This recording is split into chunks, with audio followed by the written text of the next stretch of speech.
সানজিদা বেগমের মানা করার প্রশ্নই আসে না, বরং এতদিনের দুশ্চিন্তার পর যেন বুকের ভেতর জমে থাকা ভারটা হালকা হয়ে গেল। এমনকি সানাকে ভালো করে জিজ্ঞেসও করা হলো না। পরবর্তী শুক্রবার সাদামাটাভাবেই বিয়ের আয়োজনের কথাবার্তা ঠিক হয়ে গেল।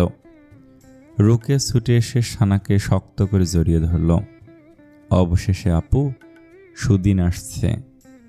সানার নিজেরও ঠিক বিশ্বাস হচ্ছে না, ভালো লাগছে এটাও ঠিক, আবার ভদ্রলোকের ওপর রাগ হচ্ছে এটাও ঠিক।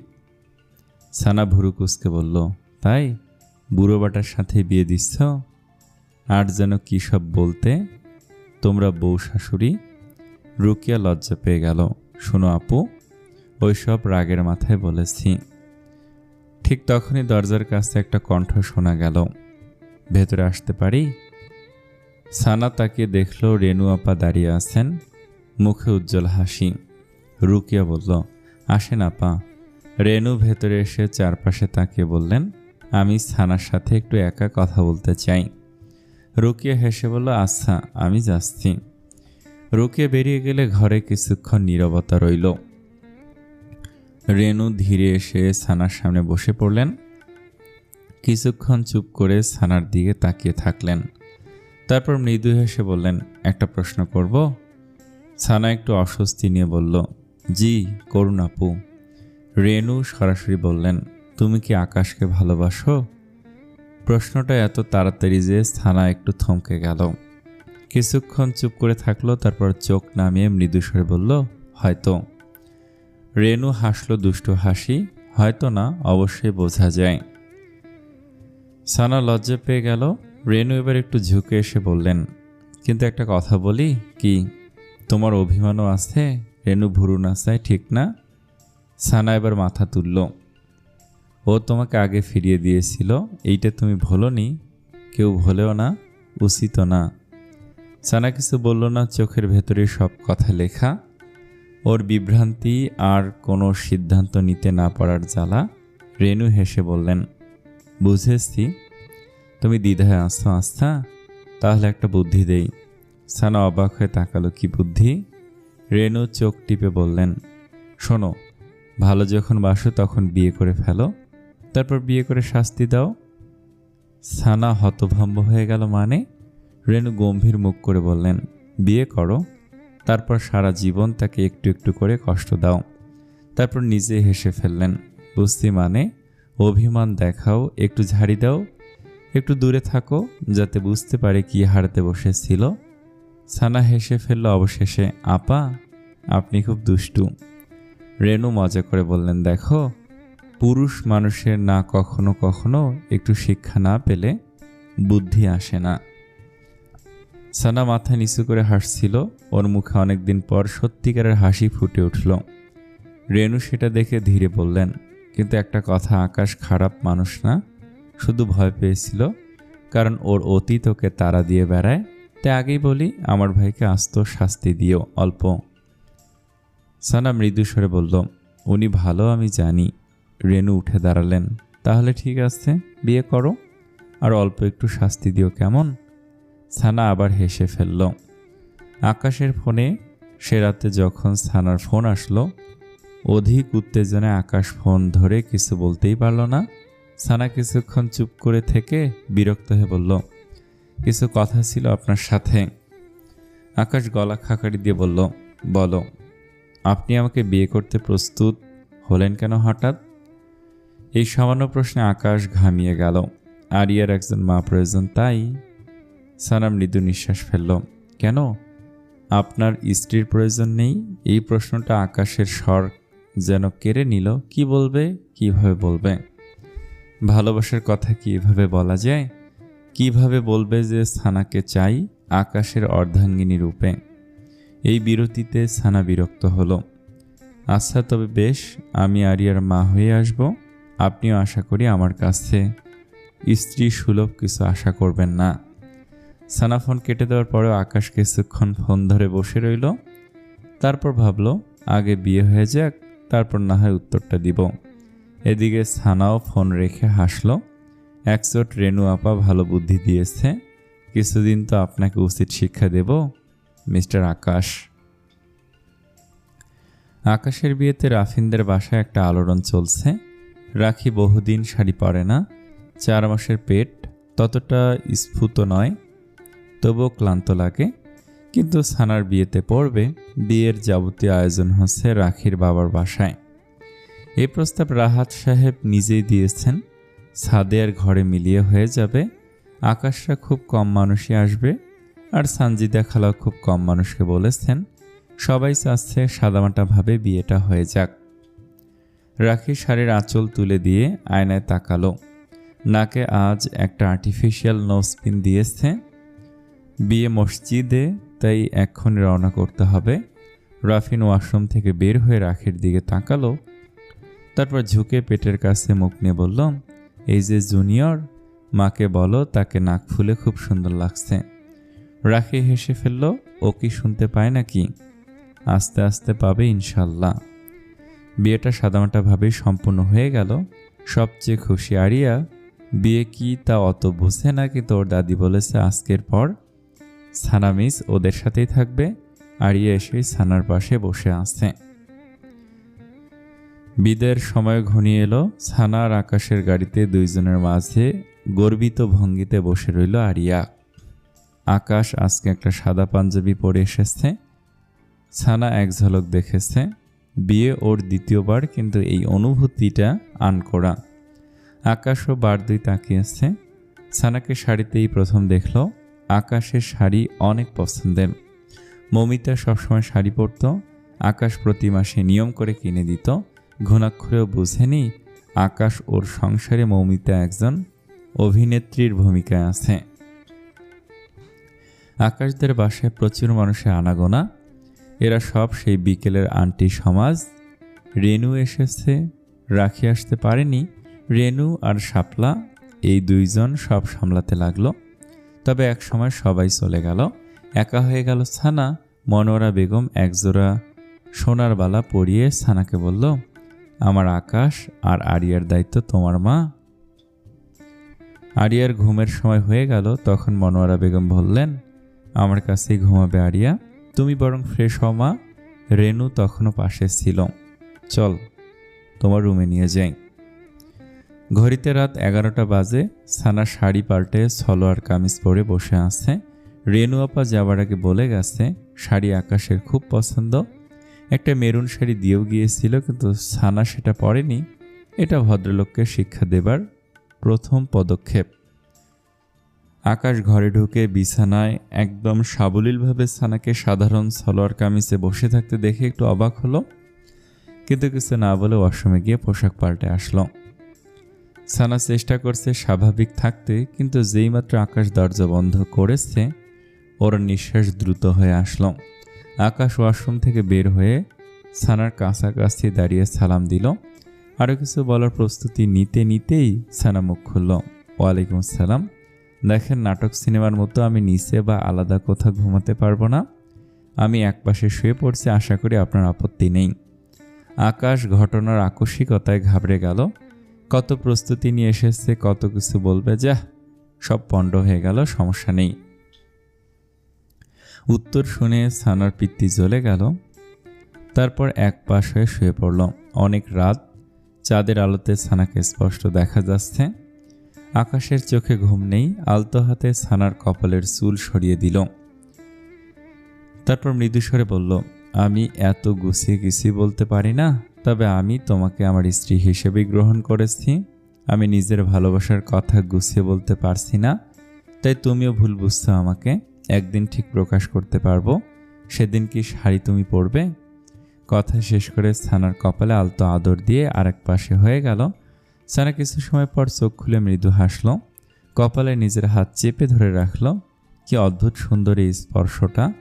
সানা পাশ ফিরে আকাশের পিঠের দিকে তাকিয়ে থাকতে থাকতে ঘুমিয়ে গেল এক সময়।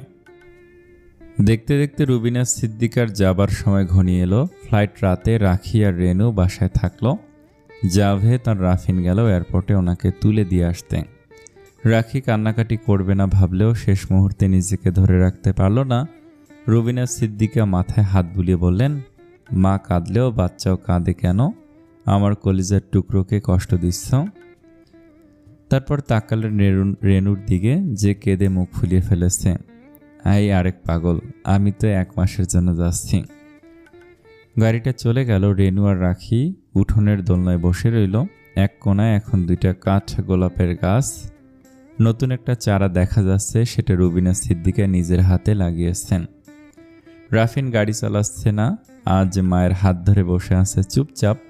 রুবিনা সিদ্দিকা বাইরে তাকে ভাবলেন, জীবন অদ্ভুত, 2 ছেলে আর তার পরিবার কত খুশি, আবার এরা কত কষ্ট পাচ্ছে। সবচেয়ে আশ্চর্য, ওনার মন এদের কষ্টকেই কাতর হচ্ছে। মনের এই পক্ষপাত ওনার পছন্দ না, কিন্তু মন তো কারো বসে থাকে না। মাকে পৌঁছে দিয়ে রাফিন অনেক রাতে ফিরে আসলো। রাখি জেগেই ছিল রাতে, পাশাপাশি শুয়ে রাখি ধরা গলায় বলল, আমার খুব ফাঁকা ফাঁকা লাগছে। আমারও রুফাইজা, জানো মাকে ছাড়া কখনো থাকিনি খুব একটা। তারপর রাখিকে জড়িয়ে ধরে বলল, আমরা একে অপরের মনের মধ্যের শূন্যতা দূর করার চেষ্টা করব। রাখি মাথা ঝাঁকিয়ে সায় দিল। আকাশদের বাসার চেহারা যেন বদলে গেছে ছানার আগমনের পর। আগে বাসাটা ছিল পরিপাটি, কিন্তু ততটাই নির্জীব ছিল। এখন যেন সেখানে ছানার যত্ন আর ভালোবাসা আছে, আছে হাসির শব্দ, আড়িয়ার কোলাহল। সবকিছুই ছানা খুব নীরবে সামলে নিয়েছে। বিশেষ করে রান্নাঘরটা যেন তার নিজের রাজত্ব হয়ে গেছে। আকাশের পছন্দের খাবার, আড়িয়ার জন্য আলাদা কিছু, মনোহরা বেগমের জন্য তার প্রয়োজন মতো খাবার, সবকিছুই ছানা বেশ গুছিয়ে করে।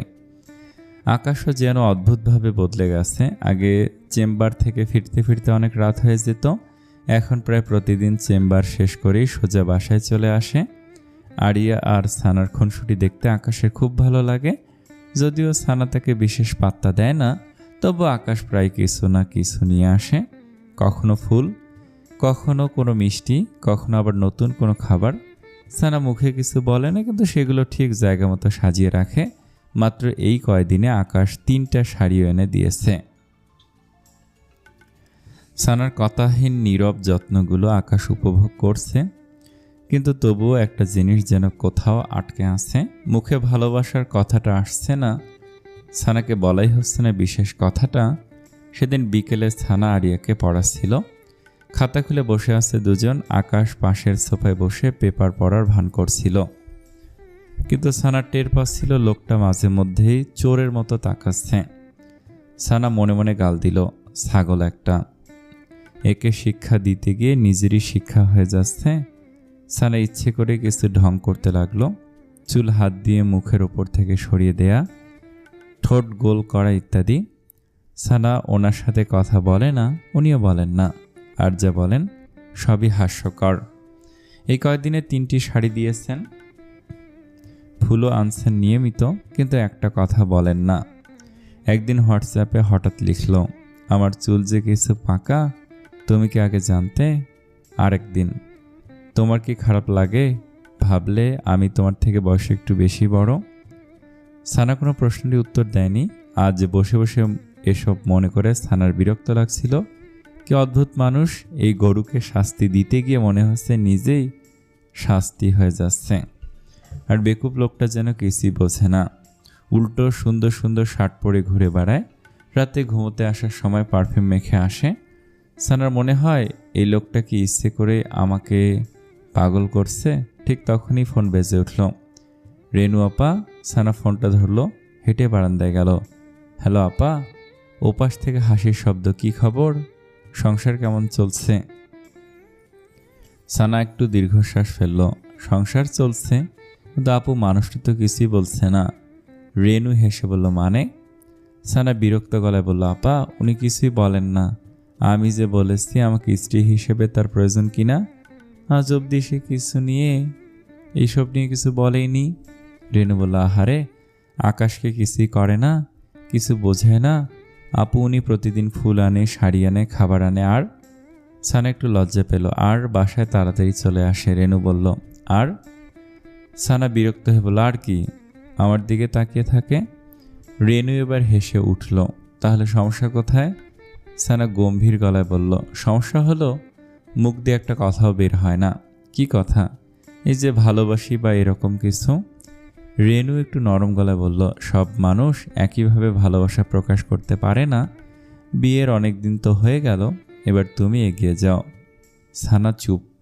রেনু আবার বলল, শোনো মেয়ে, কখনো কখনো মানুষ কাজ দিয়ে ভালোবাসা দেখায়, আকাশ সেটাই করছে। সানা দীর্ঘশ্বাস ফেলল, তবু আপা শুনতে ইচ্ছে করে। রেনু মৃদু হেসে বলল, তাহলে একদিন সরাসরি জিজ্ঞেস করো। সানা তাড়াতাড়ি বলল, ধুর, আমি কেন জিজ্ঞেস করব। রেনু মজা করে বলল, তাহলে অপেক্ষা করো, যেদিন সে নিজে বলবে। সানা একটু চুপ করে থাকলো, তারপর ধীরে বলল, আপা যদি কোনোদিন না বলে? রেনু শান্ত গলায় বলল, তাহলে বুঝবে আকাশ হয়তো অনেক আগেই বলে ফেলেছে। ভালোবাসার প্রকাশ কি শুধু শব্দ হয়, কাজেও হয়। কি জানি, আমার ফিল হচ্ছে ওনাকে শাস্তি দিতে গিয়ে আমি নিজেই শাস্তি পাচ্ছি। লন্ডনে পৌঁছে প্রথম যে জিনিসটা রুবিনা সিদ্দিকার চোখে পড়ল তা হলো এখানে সূর্যের আলো যেন ক্ষীয়মান। এই শহরের আলোটা অন্যরকম, বাংলাদেশের মতো তীব্র নয়, কেমন আধার একটা ভাব। এই সময়টাতে লন্ডনে গরম পড়েছে, অবশ্য বাংলাদেশের মতো গরম না, হালকা উষ্ণ, বাতাসে একটু শুষ্কতা। গাড়িতে বসে দেখলেন রাস্তার মানুষজন হালকা পোশাক পরে হাঁটছে। কোথাও কেউ পার্কে বসে রোদ পোহাচ্ছে, কেউ আইসক্রিম খাচ্ছে, আবার কেউ শিশুদের নিয়ে ঘাসের উপর খেলছে। পরিচ্ছন্নতা ওনার নজর কাড়ল। ওনাকে নিতে দুই ছেলে এসেছেন। দুই ছেলের চেহারায় তাদের বাবার চেহারার ছাপ স্পষ্ট। ওই মুখকে ঘৃণা করলেও একই আদলে গড়া এই মুখ দুইটা ওনার খুব প্রিয়। মা, ভালো সময় এসেছ, এখন গরমের সময়। রুবিনা সিদ্দিকার দুই ছেলের বাড়ি পাশাপাশি, সাদা বেড়া দেয়া চারপাশে। দুইটা ডুপ্লেক্স বাড়ি, বাড়ি দুইটা সাদা রঙের, সামনে বাগান, সেখানে গোলাপ, ল্যাভেন্ডার আর কিছু নাম না জানা ফুল ফুটে আছে। বাতাসে মৃদু ফুলের গন্ধ ভেসে আসে। বড় ছেলে রিয়াদ দরজা খুলে মৃদু হাসল, মা, উইন্টারে এই বাগান আর থাকে না, তখন সব জায়গায় বরফ। বাড়িগুলো বাইরে থেকে দেখতে প্রায় একরকম ইটের তৈরি। সামনে ছোট বারান্দা আর জানলার ধারে ফুলের টব। গাড়ির শব্দ পেয়ে নাতি নাতনিরা উঠোনে দৌড়ে এসে দাদিকে জড়িয়ে ধরল, দাদি, দাদি। আহাদ আর আসাদ প্রায় প্রতিযোগিতা করছে কে আগে জড়িয়ে ধরবে। দুইজন পিঠে ভাই, এক সমান প্রায় লম্বায়, এদের মুখের আদল এদের মায়ের মতন। আর নাতনি আহানা একটু দূরে দাঁড়িয়ে লাজুকভাবে তাকিয়েছিল। রুবিনা সিদ্দিকা হাত বাড়িয়ে বললেন, এদিকে এসো তো আপু। আহানা ধীরে ধীরে এসে দাদিকে জড়িয়ে ধরল। দুই পাশ দিয়ে দুই নাতি তো আছেই। ঠিক সেই মুহূর্তে রুবিনা সিদ্দিকার বুকটা ভালোবাসার আর কৃতজ্ঞতায় ভরে উঠল। লন্ডনের দিনগুলো খুব ব্যস্ততায় কেটে যেতে লাগলো। সকালে ছেলেরা কাজে চলে যায়, বউরা সংসারের কাজ করে, আর তিনি নাতি নাতনিদের নিয়ে সময় কাটান। সবাই মিলে কখনো বাগানে বসে গল্প করেন, কখনো বাচ্চাদের সাথে কাছাকাছি পার্কে যান। আহাদ আর আসাদ ওনাকে নিজেদের ফুটবল খেলার গল্প শোনায়। আহানা বন্ধুদের ছবি দেখায়। সেখানে আহানার বান্ধবীদের পোশাক রুবিনা সিদ্দিকার চোখে লাগলো, কিছুই করার নেই। ওনার পুত্রবধূ বিষয়টা আঁচ করে কখনো বলে, আম্মা, যে দেশের যে কালচার, কিন্তু আহানা শালীন পোশাক পরে। রুবিনা সিদ্দিকা ভাবেন এসব নিয়ে ওনার ভাবা এক অর্থে যথার্থ, আর এক অর্থে অযথা। এখানে এদের শিকড়, এরা অন্তত ধর্মীয় শেষ সীমা আর নিজেদের দেশের কালচার কিছুটা হলেও ধরে রাখবে সেই আশায় করেন। বয়সের সাথে সাথে মানুষের ধর্মীয় সংস্কারও বাড়ে। তো একটা দোয়া পড়লেন, সূরা ইব্রাহিমের ৩৫ নম্বর আয়াত। যখন ইব্রাহিম বলল, হে আমার রব, আপনি এ শহরকে নিরাপদ করে দিন এবং আমাকে ও আমার সন্তানদেরকে মূর্তি পূজা থেকে দূরে রাখুন। বিকেল ৮টার সময় কখনো কখনো আহানা বাগানে বসে জিজ্ঞেস করে, দাদি, বাংলাদেশে কি এমন ফুল আছে? রেনু ফুপি বলেছে আমার জন্য নাকি 10 রকমের গাছ লাগিয়েছেন। রুবিনা সিদ্দিকা হাসেন, এর থেকেও সুন্দর ফুল আছে আপু, তবে সবচেয়ে সুন্দর আহানা ফুল। বিকেলে সবাই মিলে চা খায়। সেই সব দিনে কথা বলতে বলতে কখনো রুবিনা সিদ্দিকার মনে পড়ে ঢাকার নিজেদের বাড়িটা, রাফিন, রাখি, রেনু। কিন্তু আশ্চর্যের বিষয়, এই দূরত্বে এসে তার মনে আর একটা উপলব্ধি জন্ম নিতে লাগলো। তিনি বারান্দায় বসে একদিন দেখছিলেন তার আসাদ সাইকেল চালাচ্ছে। হঠাৎ মনে হলো দূরত্বের এক ধরনের নিজস্ব শক্তি আছে। যাদের থেকে দূরে থাকা হয় তাদের জন্য এক ধরনের আলাদা টান জন্মালেও মন তাদের থেকে যেন বিচ্ছিন্নই থাকে।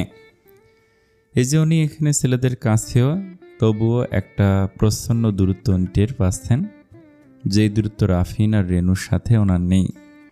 রাফিনের ছোটবেলার স্মৃতি, রেনুর হাসি, এসব যেন তার হৃদয়ে বেশি জায়গা করে আছে। এই উপলব্ধিটা তাকে একটু অস্বস্তিতেও ফেলল।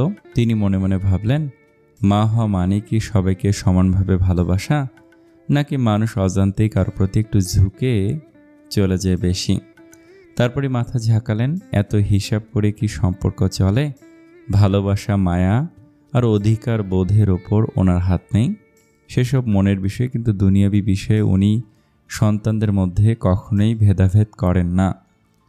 এই দুই ছেলের সাথে আর একটা লুকোচুরিও আছে। এদের কাছে বাবা আর মা সুখী দম্পতি, এসব ভাবছেন। ঠিক তখনই আহাদ দৌড়ে এসে বলল, দাদি তুমি আমাদের দেশের গল্প বলবে? আসাদও এসে দাঁড়ালো পাশে। রুবিনা সিদ্দিকা হেসে ফেললেন, আস্তে আস্তে সবাই বসো, গল্প বলছি। তিনি ঘাসের ওপর বসে পড়লেন।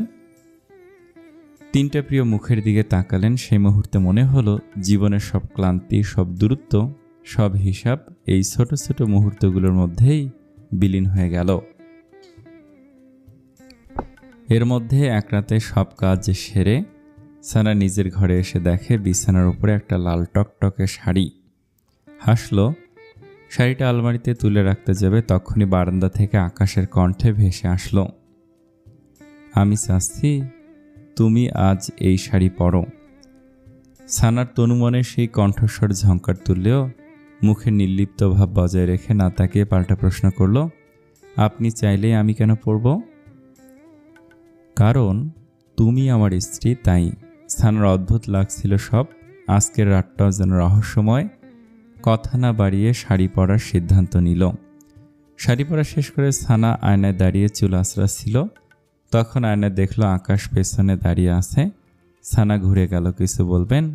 আকাশ ধীরে সানার সামনে পড়ে থাকা এক গোছা চুল কানের পেছনে গুজে দিল। সুন্দর লাগছে তোমাকে, তুমি শাড়ি পরো না কেন? কেন পরবো? আমি পছন্দ করি তাই।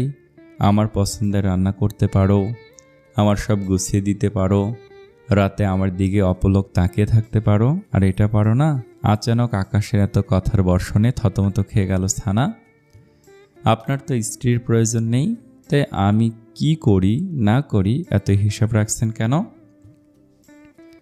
আকাশ একটু এগিয়ে এসে সানার সুগঠিত কোমর ধরে কাছে টানল সানাকে।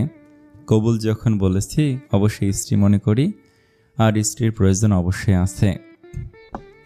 তবে আমার স্ত্রী প্রথম দিন থেকে দূরত্ব রেখে আমাকে সেটা প্রকাশের সুযোগ দিচ্ছে না। সানার হৃদয়ে ঢাক বাজতে লাগলো, এই লোককে তো ভালো কথা জানে। সানার সেই অবাক চেহারার দিকে তাকে আকাশ হাসল। আমি জানতাম এই দূরত্ব তোমার পক্ষ থেকে আমার জন্য শাস্তি, তোমাকে প্রত্যাখ্যান করার, তাই আমিও মেনে নিচ্ছিলাম, কারণ এটা আমার প্রাপ্য। কিন্তু সানা ফিসফিস করল। আকাশের উচ্চতার জন্য সানার মাথাটা ঠিক বুক বরাবর আকাশের হৃদস্পন্দন শুনতে পাচ্ছে। কিন্তু উপলব্ধি যখন হলো আমাকে শাস্তি দিয়ে বিচারক নিজেই কষ্টে আসছে, তখন আর নিজেকে ধরে রাখতে পারলাম না। সানা তাজ্জব হয়ে তাকে রইল। এই ব্যাটা তো অনেক শেয়ানা, নিশ্চয়ই ওর আর রেনু আপার কথা শুনেছে। সে যাই হোক, আমাকে মানা করে আবার 15-20 দিন পর বিয়ে করার সে বিষয়টা কি? সেটা হলো আকস্মিকভাবে ভালোবাসায় পিছলে পড়া। আর কোনো প্রশ্ন? সানা ধীরে আকাশের বুকে মাথা রাখল। কষ্ট দিয়েছেন? ভালোবাসি আপনাকে। আপনিও বলুন। সব কিছুই যদি মুখের ভাষায় প্রকাশ করি, তবে সুখের ভাষায় কি কাজ? ভালোবাসা উপলব্ধি করার জিনিস সানা। যেমন তুমি না বললেও আমি ঠিক বুঝতে পারতাম। তুমি যখন বিভিন্ন অঙ্গভঙ্গি করে আমার দৃষ্টি আকর্ষণের চেষ্টা করতে, আমি বুঝে ফেলতাম তুমি আমাকে মুগ্ধ করতে চাও। চুপ। সানা ঠোঁটে আঙুল রাখল, তারপর আকাশের বুকে আর সিটিয়ে গেল। এই লোক চুপচাপই ভালো ছিল। স্বাভাবিক দাম্পত্য সম্পর্ক নতুন না। আকাশ বা সানার জন্য উভয়ের এটা দ্বিতীয় বিয়ে, কিন্তু সানা উপলব্ধি করল আকাশের প্রতিটি স্পর্শ আর ভালোবাসা আছে ভালোবাসা, সম্মান আর যত্ন। আর আনিসের ক্ষেত্রে ছিল হিংস্রতা, আগ্রাসন আর দখল করার মানসিক ভাব। সানার মনে হলো বৃষ্টির মতো আকাশের স্পর্শগুলো ওর পুরাতন স্পর্শের সেই যন্ত্রণা মিটিয়ে দিচ্ছে। সানা আবার সজীব হয়ে উঠেছে, ভুলে যেতে পারছে আগের পাওয়া যন্ত্রণা। লন্ডনের দিনগুলো খুব দ্রুত কেটে যাচ্ছিল হাসি আর আনন্দের সাথেই। রুবিনা সিদ্দিকা মনে মনে ভাবছিলেন এই সফরটা যেন শুধু দেখা সাক্ষাতের জন্য না, বরং জীবনের অনেক না বলা কথা বোঝার জন্য। দুই ছেলের মাঝে যে মিল, সেটা ওনাকে তৃপ্ত করলো। বুঝতে পারলো এদের শেকড় এখন এখানেই পতিত। সে যাই হোক, সবাই সুখী থাকুক। দিন 15 নাতি নাতনিদের সাথে কাটানোর পর তিনি দুই ছেলে রিয়াদ আর রাকিবকে নিয়ে মক্কার উদ্দেশ্যে রওনা হলেন। দ্বিতীয়বার বাইতুল্লাহর সামনে দাঁড়িয়ে ওনার বুকটা কেঁপে উঠেছিল। প্রথমবার এসেছিলাম ভাইয়ের সাথে, এখানকার অনুভূতি আরও জোরালো। মনে মনে বললেন, আমি হাজির ইয়া আল্লাহ, আমি হাজির নিজের পাপ আর পুণ্য সহ। তুমি আমাকে ক্ষমা করে দাও মহান রব। এতদিনের জীবনের কত স্মৃতি, কত কষ্ট, কত ভুল, সব যেন একে একে মনে পড়ছিল। দুই চোখে জলের স্রোত। কাবার দিকে তাকিয়ে আবার বললেন, আল্লাহ আমার সন্তানদের হেফাজত করো। রিয়াদ আর রাকিব মায়ের দুই পাশে দাঁড়িয়েছিল। মায়ের চোখে পানি দেখে দুজনেই চুপ হয়ে গিয়েছিল। মাকে তেমনভাবে পায়নি দুই ভাই। চাপা একটা কষ্ট আর শূন্যতা তাদের হৃদয়েও আছে। দুই ভাইও মায়ের মতো চোখে জল নিয়ে তাকায় পবিত্র কাবার দিকে। উমরার দিনগুলো খুব শান্তিতে কাটলো। তাওয়াফ, সাই, নামাজ, সব কিছুর ভেতর একটা অদ্ভুত প্রশান্তি ছিল। মাঝে মাঝে রুবিনা সিদ্দিকা চুপ করে বসে থাকতেন। মনে হতো যেন তিনি নিজের ভেতরের সাথে কথা বলছেন। ফেরার আর মাত্র 2 দিন বাকি। কেনাকাটাও করেছেন। ছেলেদের নিয়ে মদিনায় গিয়ে আবেগপ্রবণ হয়েছেন মসজিদে নববী দেখে। নবীর শহরে নিঃশ্বাস নিয়েছেন প্রাণ ভরে। জীবনের একজন অন্য অধ্যায় যেন একান্ত নিজের দুই ছেলের সাথে। খবরটা যখন পেলেন তখন রুবিনা সিদ্দিকা হোটেল রুমে একা ছিলেন তিনি। রিয়াদ আর রাকিব নিচে কোনো কাজে গিয়েছিল। রুবিনা সিদ্দিকা নামাজ পড়ে বিছানার পাশে বসেছিলেন। হঠাৎ রিয়াদ আর রাকিব তাকে জড়িয়ে ধরে মৃদু ফোপানোর মতো বলল, মা, বাবার নেই। কথাটা কানে যেতে একটা মৃদু নিঃশ্বাস বের হলো রুবিনা সিদ্দিকার বুক চিরে। আর কিছুই না। আর বুক তো সেই লোকের জন্য আগেই শূন্য। আর শূন্য স্থানে নতুন করে কোনো শূন্যতার স্থান হয় না। সেদিনের সকালের শুরুটাই একটু অগোছালো ছিল। রেনুর হঠাৎ জ্বর এসেছিল রাতে। সকালে বিছানায় আধশোয়া হয়ে শুয়েছিল, মুখটা ফ্যাকাশে। খবর পেয়ে রাখি গিয়ে পাশে বসে কপালে হাত রাখল। জাভেদ এখনও কাজে যায়নি, স্ত্রীর সেবা করছে, স্যুপ বানাচ্ছে। কি আপা, শরীর খারাপ? রেনু বিরক্ত মুখে বলল, জ্বর নেই, কিন্তু মাথা ধরেছে খুব, উঠতে ইচ্ছে করছে না একদম। জাভেদ স্যুপ করছে, কিন্তু সবার নাস্তা। তুমি কি খাবে? আপু রিল্যাক্স, আজ নাস্তা আর সব রান্না আমি করব, চিন্তা নেই, আমি পারবো। ঠিক তখনই পেছন থেকে রাফিনের গলা, তুমি কেন? আমি আসছি না। রাখি ঘুরে তাকালো, তুমি? রাফিন বুক ফুলিয়ে বলল, হ্যাঁ, আজকের নাস্তা আমি বানাবো। জাভেদ ভাই স্যুপ বানাতে পারলে আমিও নাস্তা বানাতে পারবো। রেনু আধখানা চোখ খুলে বলল, বাঁচাও আল্লাহ, ভাইয়া তুইও না প্লিজ। একবার কি একটা রান্না করতে গিয়ে রান্নাঘরে আগুন লাগাতে গিয়েছিলি। রাখি হেসে ফেলল। রাফিনের দিকে তাকে বিদ্রুপের হাসি দিল, তুমি আর রান্না, হাহ, বাদ দাও। রাফিন আত্মবিশ্বাসীর সাথে বলল, ডিম ভাজি, পরোটা, চা সব পারি, শুধু কখনো করি না। রেনু বিছানা থেকে বলল, আজ আমরা সবাই মারা যাব মনে হয়। রাফিন সোজা রান্নাঘরের দিকে রওনা দিল। ভেতরে ঢুকে থমকে গেল। জাভেদ ভাই এর কাজ যে শেষ, সব পরিপাটি করছে। এদিকে মতির মা বসে পানের খিলি বানাচ্ছে। রাফিন ভুরু কুঁচকে বলল, এই যে আপনি এখানে বসে পান খাচ্ছেন কেন? মতির মা অবাক, কেন ভাইয়া, আমি তো সবসময়ের কথা ভুলে যান। এই রান্নাঘরে পান খাওয়া চলবে না, পানের পিক কি সিঙ্কে ফেলেন? না না, মুখে বলল। রেনুর চোখ এড়িয়ে ফেলে আলবত ফেলে কষ্ট করে ওয়াশরুমে বারবার কে যায়। আপনি এখন বাইরে যান, আজ নাস্তা আমি বানাবো। মতির মা হাঁ করে তাকে রইল। আমনে? রাফিন গম্ভীর। জি আমি। মতির মা মাথা নাড়িয়ে বলল, আচ্ছা ভাই, আল্লাহ ভরসা। তবে ওনার আল্লাহ ভরসা বের হলো কথাটা আর্তনাদের মতো। কথাটা বলেই বের হয়ে গেল মতির মা। এদিকে রান্নাঘরে শুরু হলো যুদ্ধ। প্রথমে ডিম ভাঙতে গিয়ে একটা মেঝেতে পড়ে গেল। উফ! রাফিন সেটা পরিষ্কার করে ইউটিউবে ছেড়ে দিল। তারপর পেঁয়াজ কাটতে গিয়ে নাজেহাল অবস্থা। আল্লাহ, আপা প্রতিদিন এসব কিভাবে করে না? আপাকে একটা অ্যাওয়ার্ড দিতে হবে। কড়াইতে তেল দিল একটু বেশি, ডিম ভাজা হলো তেল চুপচুপে।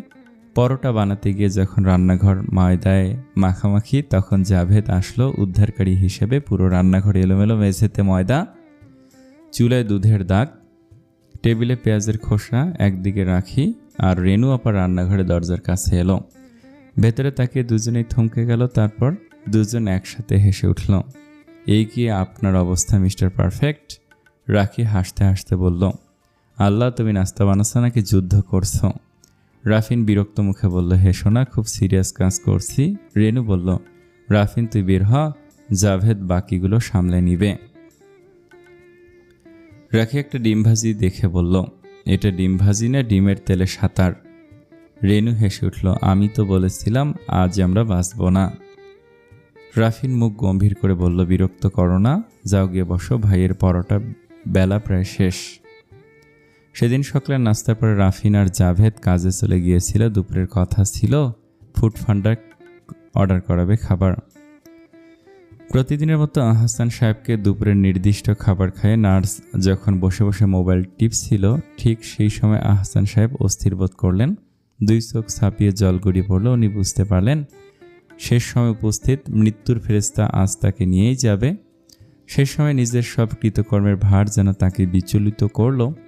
কি মুখ নিয়ে দাঁড়াবেন নিজ রবের সামনে? অসার দুই হাত যেন চাইল চাদর খামচে ধরতে। কালেমা জানতেন কিন্তু মনে আসছে না। সব ছাপিয়ে একটা মুখ বারবার মনে হচ্ছে। মুখটা 15 বছর বয়সের রুবিনা সিদ্দিকার।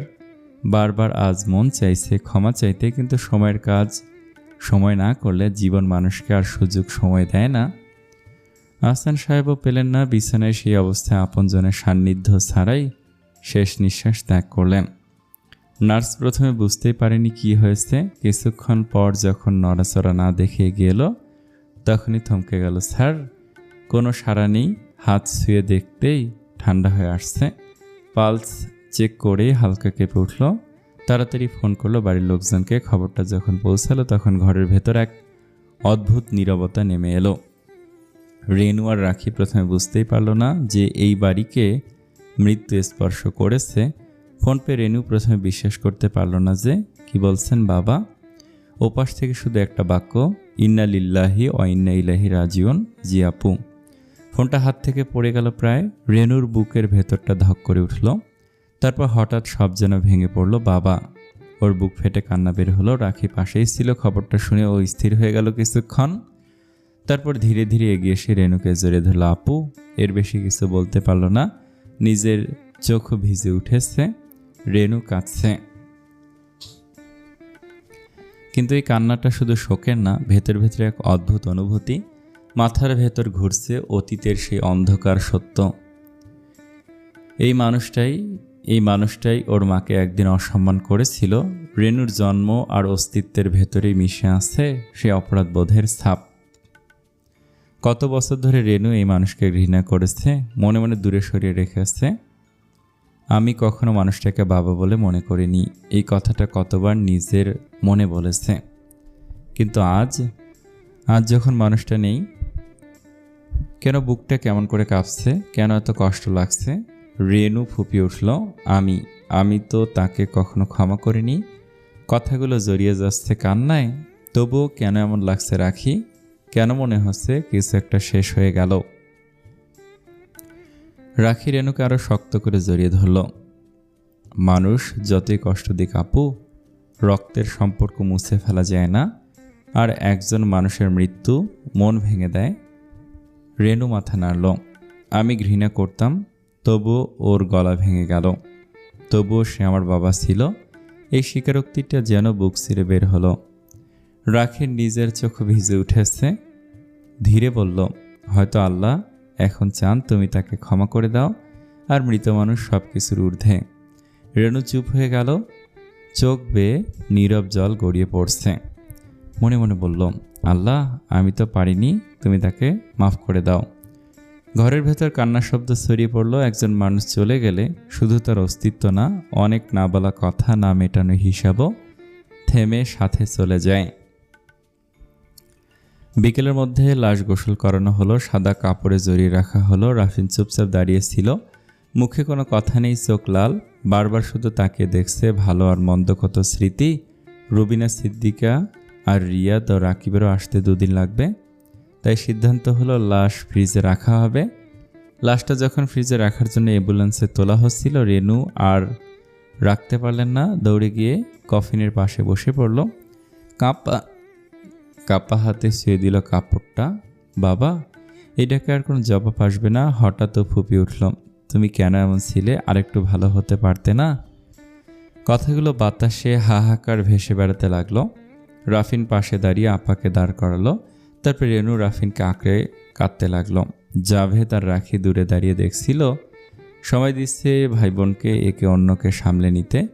রাখির বুকটা ভারী হয়ে উঠছে। ও বুঝতে পারছে রেনু আর রাফিন শুধু আজ বাবাকে হারায়নি, হারিয়েছে নিজের ভেতরের এক জটিল সম্পর্কের টানাপোড়েন। গাড়ি চলতে শুরু করলো। আহসান সাহেবের লাশ যাচ্ছে ফ্রিজে, যেন তার 2 ছেলে বাবাকে শেষবারের মতো দেখতে পারে।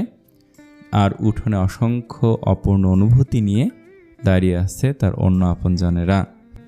আহসান সাহেবের মৃত্যুর পর আরও 5 মাস কেটে গেল পৃথিবীর নিজস্ব নিয়মে। মানুষের মৃত্যুর পরে পৃথিবীর কোনো কিছুই থেমে থাকে না। নশ্বর এই পৃথিবীতে সব কিছুই কালের গর্ভে হারিয়ে যায়। আহসান সাহেবকে মনে রাখার মতো কেউ তেমন আসলে নেই। একমাত্র রেনু মাঝে মাঝে বাবার জন্য কিছু টাকা দান খয়রাত করে। মৃত্যুর পর মানুষের হিসাব আল্লাহর হাতে, সেই হিসাব তাকে নিজেকেই দিতে হয়। দুনিয়ায় রেখে যাওয়া সন্তান সন্ততি শুধুমাত্র তার জন্য সদকা জারিয়া। বাগানে মাঝে মধ্যে হাঁটতে হাঁটতে দীর্ঘশ্বাস ফেলে রেনু। এই লোকটা নিজের হাতে একটা গাছ পর্যন্ত লাগায়নি। এদিকে রাখি এখন 8 মাসের অন্তঃসত্ত্বা, পেট বেশ স্পষ্ট, পায়ে পানি এসে গেছে।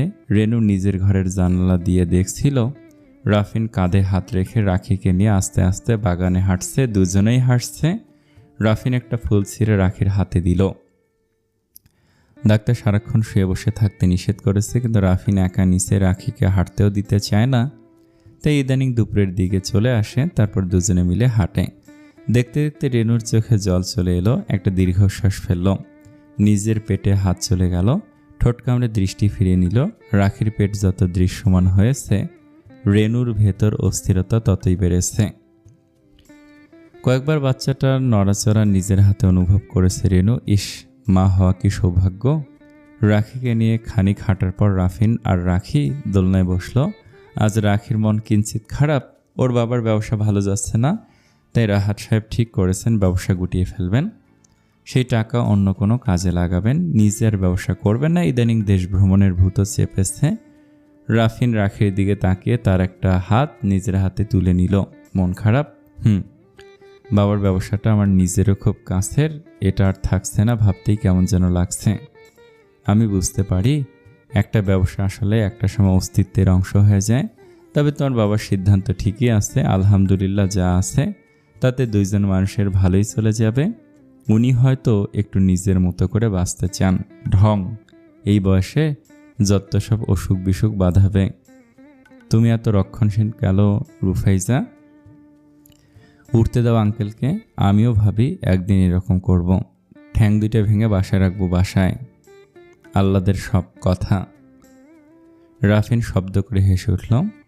আমি কিন্তু তোমাকে নিয়েই যাব দেশ ভ্রমণে। রাখি পেটে হাত রেখে নাক মুছতে নিল, আবার লাথি মারল। রাফিন ঝুঁকে এসে পেটের দিকে তাকিয়ে বলল, মনে হয় মেয়ে সব শুনেছে, ভেতর থেকে প্রতিবাদ করছে। বুড়ো বয়সে কোনো ঘোরাঘুরি না। রাখি কিছুক্ষণ কাঠ গোলাপের গাছের দিকে তাকিয়ে রইল। হালকা বাতাসে ফুলগুলো দুলছে। সংসার খুব আজব জায়গা, তাই না রাফিন? দেখো বাবা একা একাই যেতে চাচ্ছে, নতুন মায়ের কি মন চায় না? এক একটা দাম্পত্য, এক একটা সম্পর্ক, সবগুলোর গল্প আলাদা। রাফিন বুঝলো রাখির মন আজ একটু বেশি অস্থির, তাই ভাবলো পরিবেশটা হালকা করতে হবে। একটু দুষ্টু ভঙ্গিতে বলল, শোনো একটা মজার কথা বলি। রাখি তাকালো। কি? একটা মেয়ে হেল্প সিকিং একটা গ্রুপে নাম গোপন করে লিখেছে তার স্বামী ওয়াশরুম পরিষ্কার করে না। এখন সে কিভাবে ভদ্রভাবে এই কথা স্বামীকে বলবে? রাখির ঠোঁটে হালকা হাসি ফুটলো। তারপর সবাই নানান আইডিয়া দিচ্ছে। কেউ বলছে সরাসরি বলো, কেউ বলছে রাগ করে বলো, কেউ আবার বলছে নিজেই পরিষ্কার করে নাও। রাফিন একটু ঝুঁকে এসে বলল, ভাবো তো তোমার যদি এমন কারোর সাথে বিয়ে হতো। রাখির মুখের হাসিটা ধীরে ধীরে মিলিয়ে গেল। সে দূরে তাকে রইল। হতেই তো পারতো। রাফিন একটু থমকালো। মানে সব বিয়েই তো তোমার আমার মতো হয় না। কত অমিল, কত অপছন্দ নিয়েও মানুষ সংসার করে। শুধু নারী না, পুরুষও করে। রাফিন আসতে বলল, আর সেটা দাম্পত্য না, মানিয়ে নেয়া বা অভ্যাস। রাখি মাথা নাড়ল। অনেক সময় ভালোবাসা থাকে না, থাকে দায়িত্ব। আবার কোথাও দায়িত্ব থাকে না, শুধু সহ্য করা থাকে। কেউ কারো অভ্যাস সহ্য করে, কেউ কারো রাগ, কেউ কারো অবহেলা, আবার কেউ কেউ সব কিছুর মাঝেও একটু একটু করে ভালোবেসে ফেলে। রাফিন মৃদু হেসে বলল। রাখি তাকালো ওর দিকে। সবাই পারে না, সবাই চায়ও না। অনেক সময় মানুষ ধরে নেয় একসাথে থাকা পারস্পরিক জৈবিক চাহিদা পূরণের সাথে অর্থের যোগান, আর সময় সংসার সামলানো দাম্পত্য। রাফিন জবাব দিল। কিছুক্ষণ দুজনে চুপ করে রইল। দোলনাটা হালকা দুলছে। রাখি ধীরে বলল, সংসারের সুখটা আসলে কোথায় জানো? কোথায়? যেখানে সঙ্গীর বুকে মাথা রেখে নিজেকে পরিপূর্ণ মনে হয়। শারীরিক টানে পাশে আসার সাথে সাথে সঙ্গীর মনের খোঁজও রাখা। সংসার মানে যতটা জৈবিক ও অন্যান্য জাগতিক চাহিদা পূরণের জায়গা, ঠিক ততটাই ভালোবাসা, পারস্পরিক শ্রদ্ধাবোধেরও জায়গা। এই সত্য উপলব্ধি করতে পারলেই সংসারের সুখ ধরা দেয়। রাফিন তার হাতটা একটু শক্ত করে ধরল। তাহলে আমরা সুখী দম্পতি কি বলো? একটু থেমে আবার বলল, দেখো রুফাইজা, সংসার মানে শুধু মিল না, অমিলও। সংসারে বিবাদ মতানৈক্য থাকবেই, কিন্তু যদি দুজন মানুষ একে অপরকে ছেড়ে না যায়, কেউ একজন এগিয়ে আসে, তবে কি অন্যজনের পক্ষে সম্ভব রাগ ধরে রাখা? সেটাই রাফিন। আমরা পারফেক্ট না। আজ যা হয়তো খুব বুঝি, কাল হয়তো ভুল করব, কিন্তু যদি একটা জিনিস ঠিক রাখতে পারি, তবে আমরা কখনো পথ হারাবো না। সেটা হলো একে অপরের বিরুদ্ধে না, সবসময় যদি পাশে দাঁড়াই। রাফিন হাসলো। সবসময় পারবে? রাখি হালকা হাসলো। পারবো না, কিন্তু চেষ্টা করব। আর যখন পারবো না, তখন তুমি আমাকে মনে করিয়ে দিও। রাখি মাথাটা রাফিনের কাঁধে ঠেকিয়ে দিল। রাফিন আলতো করে তার মাথায় হাত রাখল। আমাদের বাচ্চাটা যেন এমন একটা ঘরে বড় হয়, যেখানে কখনো বাবা মায়ের ভালোবাসা নিয়ে তাকে সন্দেহ করতে না হয়। রাখি পেটে হাত রেখে আসতে বলল, ইনশাল্লাহ। আরিয়াকে গোসল করে ঘুম পাড়িয়ে সানা একটা বই খুলে বসলো মুখের সামনে। বইয়ের নাম কালো বরফ। মাহমুদুল হকের 2টার সময়ে চলছে গল্প। একটা মূল চরিত্রের বর্তমান, আর একটা তার ছেলেবেলা। ভালো লাগছে, কিন্তু আজ পড়ায় মন নেই। গল্পটা অবশ্য ভালো। একদিকে মূল চরিত্রের বর্তমান, আরেকদিকে তার ছেলেবেলার স্মৃতি, কিন্তু আজ যেন সানার নিজের ভেতরেই যেন 2টার সময় চলছে। একটা বর্তমান, এই সংসার, আকাশ, আরিয়া, আরেকটা অতীত যেটা ও ভুলতে চায়। বিবাহিত জীবনের এই কয় মাস খারাপ কাটেনি, বরং ভালোই। সংসারের চিরায়ত নিয়মে শাশুড়ির সাথে ছোটোখাটো মন কষাকষি হয়েছে, আবার ঠিকও হয়ে গেছে। সানা নিজেও চুপ করে থাকার মানুষ না, মুখের ওপর কথা বলে, তবুও দুইজনের মনোমালিন্য কখনো সীমা ছাড়ায়নি। সবচেয়ে বড় কথা, ওর শাশুড়ি কখনো ছেলের কাছে নালিশ করে না। যা বলার সানাকেই বলে। আর আকাশ লোকটা ভালো, অদ্ভুত ভালো। একটু অগোছালো, একটু ভুলো মনা, মাঝে মাঝে এমন সব কাজ করে নিজেই পরে অপ্রস্তুত হয়ে যায়, দ্বিধায় থাকে, বিশেষ করে ওদের মাঝের বয়সের পার্থক্য নিয়ে। কখনো হঠাৎ কিছু জিজ্ঞেস করে, তোমার কি খারাপ লাগে আমি তোমার থেকে এত বড়? সানা উত্তর দেয় না, চুলে হাত বুলিয়ে দেয়। কখনো কখনো অপলক তাকিয়ে থাকে, তারপর ধীরে বলে, তোমার এই অল্প পাকা চুলগুলো আমার যে কি প্রিয়। সম্পর্কটা এখন তুমিতে নেমেছে, ভালোবাসা আরও গভীর হয়েছে। দুইটা অবহেলিত মানুষ একে অপরকে যত্নে আগলে নিয়েছে। কিন্তু কালকের ঘটনাটা সানার বুকের ভেতর আগুন ধরিয়ে দিয়েছে। সেই থেকে একটা অস্বস্তি ওকে চেপে ধরেছে। গতকাল একটা রিসোর্টে হঠাৎ দেখা আনিসের সাথে, তার পাশে নতুন বউ। সানা এড়িয়ে যেতে চেয়েছিল, কিন্তু সুযোগ বুঝেই পাশে এসে দাঁড়ালো আনিস, হাসলো। সেই পুরনো বিষাক্ত হাসি। তুমি তো বিয়ে করেছ, সেকেন্ড হ্যান্ড। তোমার কে বিয়ে করলো? কথাটা যেন কানে না, সোজা হৃদয়ে ঢুকেছিল সানার। আমাকে দেখো, আমি ফ্রেশ মেয়ে বিয়ে করেছি। তোমার স্বামীর জন্য সমবেদনা আমার এটো নিজের পাতে তুলে নিয়েছে। বইয়ের পাতায় চোখ রেখে সানা ফিস ফিস করে বলল, সেকেন্ড হ্যান্ড? কি কুরুচিপূর্ণ কথা বলল আনিস। একটা মানুষকে এভাবে মূল্যায়ন করা যায়? ফ্রেশ আর সেকেন্ড হ্যান্ড এটো? শব্দটা আবার কানে বাজল সানার। বুকের ভেতর হালকা কাঁপুনি। তখন থেকে নিজেকে খুব নোংরা মনে হচ্ছে। কেন এমন লাগছে? কেন মনে হচ্ছে আকাশ যদি ওর প্রথম পুরুষ হতো, তাহলে কি এই কষ্টটা থাকতো? কেন অন্য করে স্পর্শ ওর সমস্ত কাতে? সানা চোখ বন্ধ করলো, তারপর কেঁদে ফেলল। রাতে খাবার শেষ করে আকাশ বারান্দায় কিছুক্ষণ চুপচাপ বসে রইল। সানাকে কাল থেকে কেমন নির্লিপ্ত লাগছে। রিসোর্টে ওরা 2টা দিন ছিল, কিন্তু কাল ফিরে আসার কিছুক্ষণ আগে থেকেই সানা কেমন যেন করছিল। আকাশ অনেকক্ষণ তাকিয়ে রইল চাঁদের দিকে। বুঝতে পারল সানা পাশে দাঁড়িয়েছে। ধীরে বলল, সানা। সানা গ্রিলে মাথা ঠেকে বলল, আকাশ একটু থামলো। কথাটা কিভাবে শুরু করবে বুঝতে পারছে না। তোমার কিছু হয়েছে? সানা হালকা ভুরু কুঁচকালো। মানে তোমাকে কাল থেকে অন্যরকম লাগছে, চুপচাপ, মনমরা। সানা চোখ বন্ধ করে রাখলো। কিছু না। আকাশ এবার একটু এগিয়ে এলো। দেখো, কিছু না বললেই তো হয় না। আমি বুঝতে পারছি কিছু একটা হয়েছে, আমাকে বলবে। এতটা কাছাকাছি কি আসেনি? সানা তাকালো আকাশের দিকে। ওর চোখ দুটো শান্ত, কিন্তু ভেতরে ঝড়। সব কিছু শুনতে নেই, তাতে কষ্ট বাড়ে, আক্ষেপ বাড়ে। আকাশ থমকে গেল, তারপর হাসলো। আমি বুঝতে চাইছি, শুনতে চাইছি, তুমি আমার স্ত্রী। সানা হালকা হেসে ফেলল। সেই হাসিতে কষ্ট মিশে আছে। স্ত্রী হলেই কি সব বুঝতে হবে? আকাশ একটু চুপ করে থেকে বলল, হ্যাঁ অবশ্যই।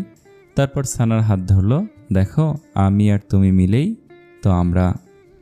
কিছুক্ষণ নীরবতা। সানা নিজের সাথে বোঝাপড়া করছে। তারপর ধীরে বলল, রিসোর্টে একটা মানুষের সাথে দেখা হয়েছে। আকাশের বুক ধক করে উঠল। কে? সানা সরাসরি তাকালো, আমার এক্স হাজব্যান্ড। আকাশের মুখ শক্ত হয়ে গেল, চুপ করে শুনছে। সানা আবার বলল, ওর বউ ছিল সাথে। আকাশ নিচের দিকে তাকালো, মুখভাবে হালকা অস্বস্তি জমেছে। তারপর সানা ঠোঁট কামড়ালো। আনিস কিছু কথা বলেছে? আকাশ এবার তাকালো, কি বলেছে? সানা কিছুক্ষণ চুপ রইল, তারপর খুব স্বাভাবিক গলায় বলেছে আমি সেকেন্ড হ্যান্ড, আমি এটাও। কথাটা বলার সময় তার গলা কেঁপে উঠল। আর বলেছে, তোমার জন্য সমবেদনা। তখন থেকে ভাবছি আমি কি তোমাকে ঠকিয়েছি। হঠাৎ চারপাশ খুব নিস্তব্ধ হয়ে গেল। আকাশের চোখে এক ঝলক কষ্ট আর রাগ একসাথে ফুটে উঠল। ধীরে বলল, জানোয়ারটা এমন বলেছে? সানা মাথা নিচু করল। আকাশ মুঠো শক্ত করল। লোকটা অনেক নিচু মানসিকতার। তুমি কেন এই লোকের সংসার এতদিন করেছ? সানা হালকা হেসে বলল, কারণ ডিভোর্স শব্দটা খুব ওজনদার, তাছাড়া মা চাইতেন না। আকাশ তাকালো, কখনো ভালোবেসেছিল ওই মানুষকে? সানা এবার ধীরে ধীরে আকাশের দিকে তাকালো। কখনোই না, এক মুহূর্তের জন্য না। আর এর জন্যই হয়তো কথাটা আমার মাথায় ঘুরছে। আকাশ চুপ। মনে হচ্ছে তুমি যদি আমার প্রথম হতে, তাহলে হয়তো এই কষ্টটা লাগতো না। আকাশ যেন এক মুহূর্তে স্তব্ধ হয়ে গেল। এই কথাটাও আশা করেনি। ধীরে বলল, তার মানে আমি তোমার প্রথম ভালোবাসা? হ্যাঁ। দ্বিধাহীন কণ্ঠ সানার। অথচ তুমি আমার প্রথম ভালোবাসাও নও, আবার প্রথম স্ত্রীও নও। সে অর্থে আমিও তো সেকেন্ড হ্যান্ড আর এটো। সানা চুপ করে রইল। কথাটা বুকে গিয়ে লেগেছে ওর। আবার এটাও ভাবছে। মুহূর্তে বিষয়টা হালকা করে দিল আকাশ। আমিও কি তোমাকে ঠকিয়েছি? আমি বুঝতে পারছি না এসব প্রশ্ন কেন এলো তোমার মাথায়। তারপর আকাশ একটু হেসে বলল, অথচ জানো, আমি তো জানতাম আমি তোমার প্রথম না। এইটা নিয়ে আমার মাঝে মাঝে খারাপ লাগতো। কেন জানো? পুরুষ এটা সহ্য করতে পারে না তার ভালোবাসার নারীর মনে কখনো কেউ ছিল। আর দেহ, আকাশ মুখ কুঁচকে নিল। সেটাও খারাপ লাগার, কিন্তু শরীরে তো কিছুই থাকে না, যা থাকে তা মনে থাকে। তাই তো আমি মৌমিতাকে পাইনি। সানা ধীরে বলল, আমি নিজেকে নিয়ে ভাবছি, আমি কেন ওর কথায় কষ্ট পেলাম। আমি কেন ভাবলাম তুমি যদি প্রথম হতে, আমি কি এখনো অতীত থেকে বের হতে পারিনি। আকাশ অনেকক্ষণ চুপ করে রইল, তারপর ধীরে বলল, শোনো। সানা তাকালো। আকাশের চোখ শান্ত। তুমি মানুষ, তোমার অতীত আছে, এটা লজ্জার কিছু না। একটু থামলো আর আমি হালকা হাসলাম। আমি তো নিজেও পারফেক্ট না, বয়স বেশি, চুল পাকা, মাঝে মাঝে বোকা বোকা প্রশ্ন করি। সানার ঠোঁটে অল্প হাসি ফুটল। আকাশ এবার একটু কাছে এসে বলল, একটা কথা বলি। আমরা একে অপরের প্রথম হতে পারিনি, ঠিক আছে, কিন্তু আমরা একে অপরের শেষটা হব। তারপর আকাশ ধীরে বলল, আর ওই লোকটার কথা যদি এত গুরুত্ব দাও, তাহলে তো ওই লোক জিতে যাবে। সানা ফিসফিস করে বলল, আমি চাই না ও জিতুক। তাহলে? সানা ধীরে বলল, তাহলে আমাকে নিজের ভেতরটা ঠিক করতে হবে। আকাশ মাথা নাড়ল। আমরা দুজনে মিলে একসাথে একে অপরের অতীতের ক্ষত মেরামত করব। এর মাঝে একদিন সন্ধ্যার পর থেকেই রাখির শরীরটা কেমন জানি লাগছিল। হালকা মাথা ব্যথা, শরীর ব্যথা। রাখি ভাবছিল ক্লান্তি, কিন্তু রাত বাড়তে হঠাৎ করে কাঁপুনি দিয়ে জ্বর এলো। রাফির পাশে শুয়ে ঘুমিয়ে পড়েছিল, কিন্তু রাখির অস্ফুট শব্দ শুনে ধরফর করে উঠে বসল। গায়ে হাত দিয়ে চমকে গেল, রুফাইজা, তোমার গা তো পুড়ে যাচ্ছে। রাফিন উঠে দাঁড়ালো। ঘরের ভেতর মুহূর্তেই হুলস্থুল পড়ে গেল। রাফিন জ্বর মেপে ডাক্তারের সাথে কথা বলে ঔষধ দিল। এই সময় সব ঔষধই খাওয়া যায় না। রেনু শরীর মুছিয়ে নিচ্ছিল। ওর বুকের ভেতরটা কেমন জানি ধকধক করছে। ওর চোখ পড়ে রাখির পেটের দিকে। রাখি এক হাত পেটে চেপে ধরে আছে। হঠাৎ রেনুর মাথার ভেতর একটা অদ্ভুত চিন্তা ঢুকে গেল, আমার জন্য না তো। রেনু কেঁপে উঠল। আজ দুপুরে রাখিকে দেখে ওর বুকটা হাহাকার করে উঠেছিল। রাখির গর্ভ, রাখির সুখ। রেনু কি তবে মনে মনে হিংসা করেছিল? রেনুর গলা শুকিয়ে গেল। আমি কি নজর লাগিয়ে ফেললাম? এই প্রশ্নটা তাকে ভেতর থেকে কুড়ে কুড়ে খেতে লাগলো। রেনু দ্রুত উঠে চলে গেল নিজের ঘরে। আয়নার সামনে দাঁড়িয়ে নিজেকে দুই হাত জড়িয়ে ধরল। না, আমি তো চাই না ওর খারাপ হোক, কিন্তু মন মানছে না। ভেতরে একটা কণ্ঠ বলছে, তুই তো কষ্ট পেয়েছিলি, তোর হাহাকার ছিল, সেইটাই কি? রেনু চোখ বন্ধ করে ফেল। না আল্লাহ, আমি এমন চাইনি। রাতের কিছুটা পর ভোরের দিকে জ্বর একটু কমলে সবাই স্বস্তির নিঃশ্বাস ফেলল, কিন্তু রেনুর ভেতরের অস্থিরতা কমল না। রেনু ঘুমাতে পারল। নামাজের পর ও চুপচাপ উঠে গেল রুবিনা সিদ্দিকার ঘরে। রুবিনা সিদ্দিকা নামাজ শেষ করে তাসবিহ পড়ছিলেন। রেনুকে দেখে বললেন, কিরে, ঘুমাসনি? রেনু মায়ের পাশে হাঁটু মুড়ে বসলো, গলা কাঁপছে। মা, একটা কথা বলবো? রুবিনা সিদ্দিকা তাকালেন। বল। আমি এই বাড়ি ছেড়ে চলে যেতে চাই। রুবিনা থমকে দাঁড়ালো। কি বললি? রেনু ফুপিয়ে উঠল। মা, আমার ভয় লাগছে। কিসের ভয়? রেনু মাথা নিচু করে বলল, রাখির দিকে তাকিয়ে আমার ভেতর কষ্ট হয়। ওর সব কিছু দেখে আমার বুকটা হাহাকার করে। রেনুর গলা ভেঙে গেল। আজ যখন ও অসুস্থ হলো, আমার মনে হলো আমি কিছু করে ফেললাম কি? নজর তো সত্য মা। আমি কিন্তু প্রতিবার মাশাল্লাহ বলি, তবুও মা। রুবিনা সিদ্দিকা কিছুক্ষণ চুপ করে রইলেন, তারপর ধীরে তাসবিহটা নামিয়ে রাখলেন। তুই কি ভাবছিস? তোর নজর লেগেছে?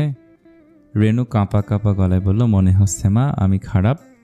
রুবিনা সিদ্দিকা হালকা নিঃশ্বাস ফেললেন, তারপর খুব শান্ত গলায় বললেন, শোন, মন দিয়ে শোন। রেনু তাকালো। এটা নজর না, এটা হিংসাও না। রেনু অবাক হয়ে তাকালো। রুবিনা ধীরে বলল, এটা হলো হাহাকার।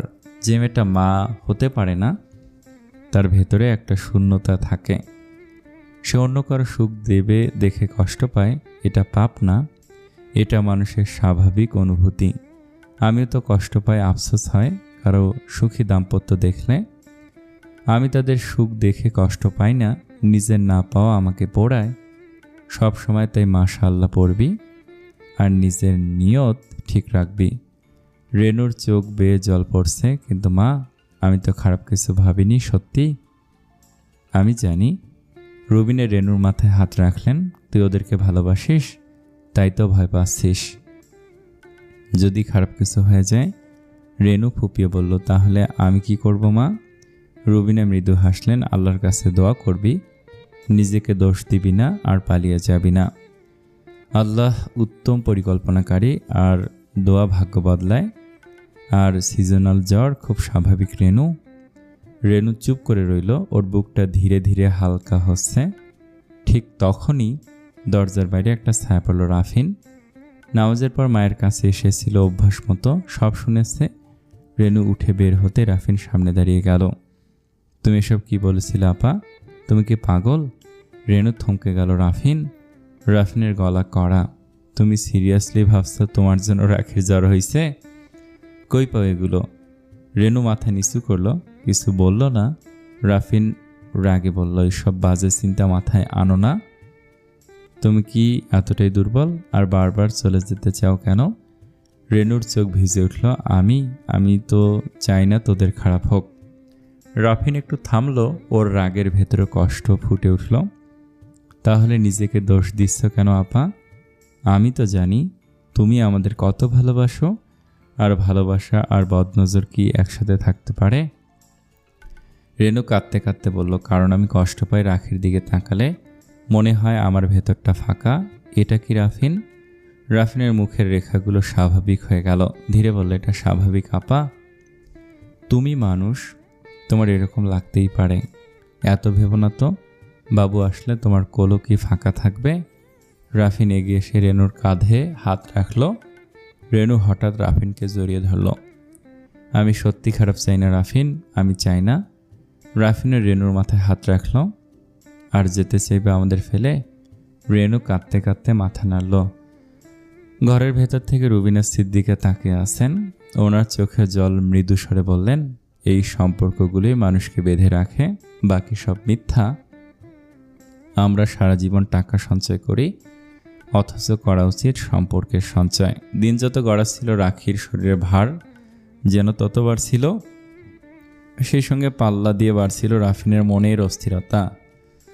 বিছানায় বসে বা হাঁটাচলা করতে গিয়ে রাখি যখন একটু হাঁপিয়ে ওঠে, রাফিন দূর থেকে তীক্ষ্ণ চোখে তা লক্ষ্য করে। এর মধ্যে রাহাত সাহেব ইচ্ছে পোষণ করলেন মেয়েকে তার কাছে নিয়ে যাবেন। এই কথা শুনে রাফিন এভাবে আটকে উঠেছে যেন রাহাত সাহেব রাখি না, রাফিনের কলিজা চেয়ে বসেছে। রুবিনা সিদ্দিকা অত্যন্ত সুচারুভাবেই সেদিন বিষয়টা সামাল দিয়েছেন। মায়ের কাছে বকা খেয়েও রাফিন একটু দমে যায়নি, বরং রাতে ঘুমোতে এসে একদম কড়া গলায় শাসন করার ভঙ্গিতে বলেছে, শোনো রুফাইজা, আজ থেকে তোমার একা কোথাও যাওয়া নিষেধ, বুঝেছ? বাবার বাড়িতেও যেতে হবে না এত পথ জার্নি করে। এরপর রাখির দিকে ঝুঁকে বলেছে, কথা কি ক্লিয়ার নাকি ভেজাল আছে? ভেজাল তো তুমি, আমার কোনো কিছুর কোনো স্বাধীনতা নেই, আজ তো এক জাদরেল মাস্টারের খপ্পরে পড়েছি। তারপর হেসে বলেছে, আর আমিও যেতে চাই না, এখানেই ভালো আছি, তুমি ভরসা রাখতে পারো। রাখির আর নিজের বাপের বাড়ি যাওয়া হলো না। শ্বশুরবাড়ির সবাই ওকে মায়ার চাদরে আগলে রেখেছে। ছানা আর রুকিয়া আসে, খালা আর নতুন মাও। সবচেয়ে আশ্চর্য, বাবা চলে আসেন প্রায়। রাখির বাবাকে কেমন অসহায় লাগে সেসব দিনে। রুবিনা মা প্রায়ই রাখির পাশে বসে পরম মমতায় কোরআন তেলাওয়াত করেন। তার সেই শান্ত কণ্ঠস্বরের রেশ রাখির অন্তরে প্রশান্তি বুলিয়ে দেয়। রাখির চোখ বুজে সেই সুর শোনে আর অনাগত সন্তানের জন্য দোয়া করে। আর রেনুও কম যায় না, কখনো কবিতা পড়ে শোনায়, কখনো বা গুনগুন করে পুরনো দিনের গান গায়। একই সোনার আলোয় জীবন ভরিয়ে দিলে রাখি হাসতে হাসতে বলে, আপু, তো আমার বাবুকে কিন্তু তোমাকে গান শেখাতে হবে। রেনু দুষ্টুমি করে উত্তর দেয়, আগে তো সে আসুক, তারপর দেখা যাবে ওস্তাদ কে হয়, আমি না, সে নিজেই। সবচেয়ে বেশি বদলে গেছে রাফিন। অফিসের কাজ সেরে ইদানিং দুপুরের দিকে চলে আসে, এসে ফ্রেশ হয়, তার রাখির পাশে বসে পড়ে, রাখির সব আবদার পূরণ করে আর গল্প করে। আর গভীর রাতে যখন চারপাশ নিস্তব্ধ হয়ে যায়, রাফিন আলতো করে রাখির পেটের কাছে মুখ এনে ফিসফিস করে বলতে থাকে, এই যে ছোট মানুষ, শুনতে পাচ্ছ, মাকে একদম বেশি কষ্ট দিও না কিন্তু, ঠিক আছে? মা খুব ক্লান্ত। রাখি অবাক হয়ে হাসে, ওকে আদৌ শুনতে পায়? রাফিন আত্মবিশ্বাসের সাথে বলে, অবশ্যই পায়, তুমি জানো না, 4 মাস থেকেই। তুমি তো মা, তোমার সাথে সরাসরি কানেকশন। বাবাই বা পিছিয়ে থাকবে কেন, তাই আমিও আমার উপস্থিতি জানান দিচ্ছি।